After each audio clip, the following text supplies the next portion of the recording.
Lisboa, 2025. Uma criança portuguesa está no recreio, imitando o Lucas Neto. E não é só a voz, é o português do Brasil. Com jeitinho, com tipo assim, com mano no meio da frase. Parece inofensivo, mas será mesmo?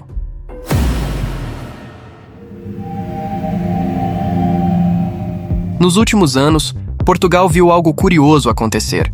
O país que um dia dominou o Brasil por mais de 300 anos, agora parece estar sendo aos poucos colonizado de volta.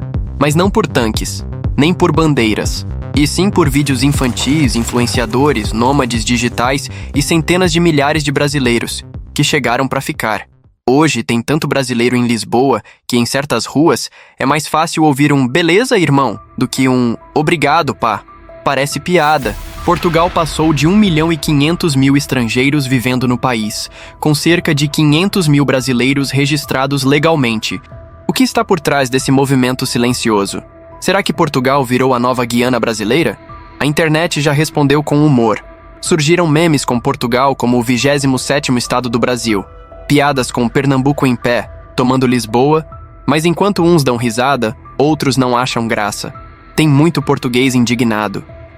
Guiana brasileira? Guiana brasileira! Para a vossa excelentíssima informação, Guiana é um país na América do Sul. Este aqui é Portugal. Sentem que a cultura está se perdendo, que Lisboa já não é mais deles e que aos poucos o país está deixando de ser o que era. Nem tudo, claro, são flores. Para muito brasileiro, o sonho europeu virou pesadelo. Aluguel nas alturas, xenofobia, subemprego. Nesse documentário do canal Enigmático, a gente vai explorar como a história está se invertendo, como o império de ontem está sendo invadido, só que agora, de leve, sem armas, mas com aplicativos, memes, sotaques e boletos em euro. O fim do império e a nova colonização invisível. E o que vem a seguir pode te fazer rir, te chocar, ou te fazer enxergar que essa história tá só começando.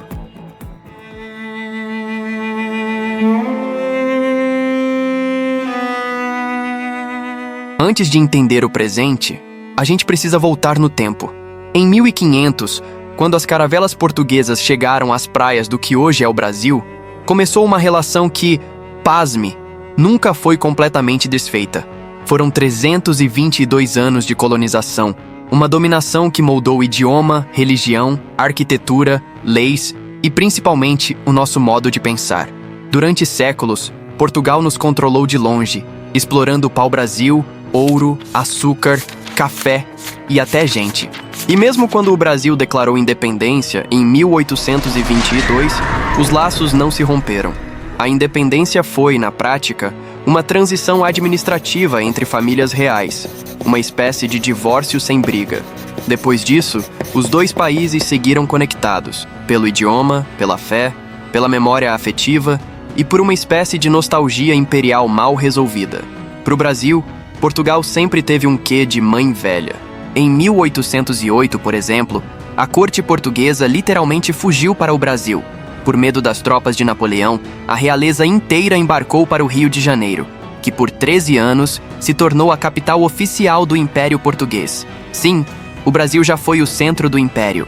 E desde então, a ideia de quem manda e quem obedece ficou embaralhada. Séculos depois, muitos brasileiros ainda veem Portugal como um refúgio europeu mais fácil, pela língua, pela história compartilhada e pela suposta simplicidade cultural. O problema? Essa migração em massa reacendeu memórias desconfortáveis em quem ficou. Alguns portugueses passaram a se perguntar: estamos sendo colonizados de volta?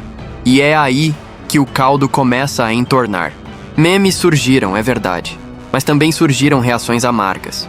Expressões como Guiana brasileira e Portugal é o novo Pernambuco começaram como piada, mas escancararam uma tensão real, o medo de perder a própria identidade cultural. Para muitos portugueses, a avalanche de brasileiros não representa apenas uma mudança demográfica. Representa a sensação de que Portugal está sendo absorvido, economicamente, culturalmente e até linguisticamente. E esse desconforto é mais profundo do que parece. Afinal, como proteger sua cultura quando ela fala a mesma língua que o que vem de fora? O português do Brasil é mais pop, mais exportável, mais consumido. Os criadores de conteúdo, os filmes, os games, os aplicativos, todos chegam com o sotaque brasileiro. É como se Portugal tivesse perdido o domínio da própria língua, um idioma colonizado. E quando isso acontece, a crise de identidade não apenas bate na porta, ela arromba. Do lado de fora, Lisboa continua linda. Bondinhos amarelos, gente sorrindo nas calçadas. Mas basta cruzar a vitrine para perceber que algo está fora do lugar. O custo de vida explodiu. Os aluguéis subiram mais de 130% em uma década.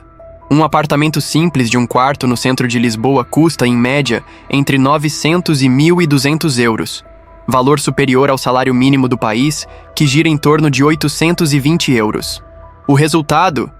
Jovens portugueses voltando a morar com os pais, famílias dividindo quartos, trabalhadores empregados, vivendo em barracas.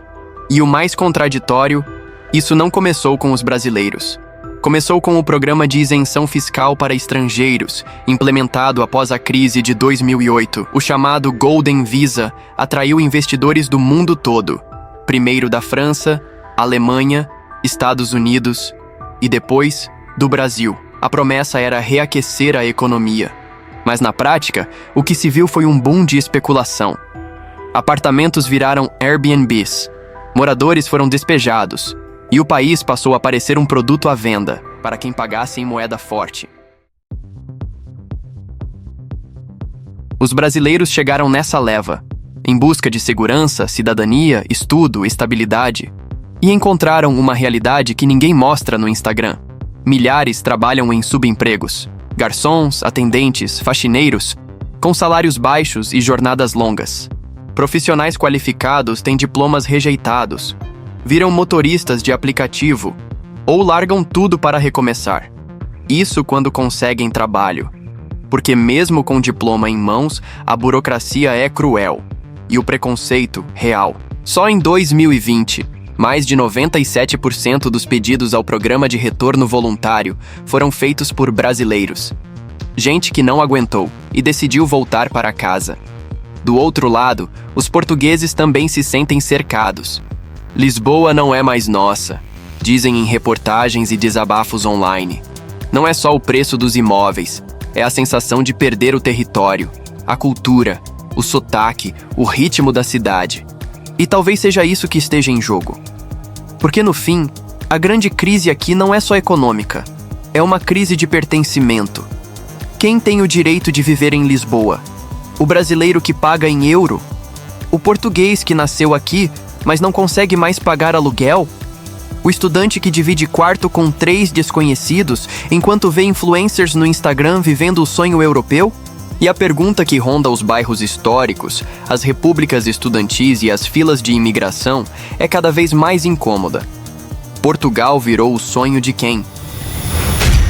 Assista o próximo capítulo dessa saga investigativa que está aparecendo para você. Um abraço, até logo.